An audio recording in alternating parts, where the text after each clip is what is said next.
வாழ்க்கையின் வேர்களோ மிக ரகசியமானது.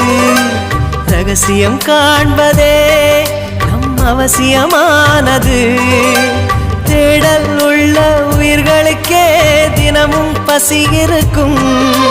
தேடல் என்பது உள்ளவரை வாழ்வில் ருசி இருக்கும். பாடல் போல தேடல் கூட ஒரு சுகமே. இசை பாடி வரும் இளம் காற்றுக்கு உருவமில்லை. காற்றலை இல்லை என்றால் ஒரு பாட்டொலி கேட்பதில்லை. ஒரு கானம் வருகையில் உள்ளம் கொள்ளை போகுதே. ஆனால் காற்றின் முகவரி கண்கள் அறிவதில்லையே. இந்த வாழ்க்கையே ஒரு தேடல் தான். அதை தேடி தேடி தேடும் மனது தொலைகிறதே.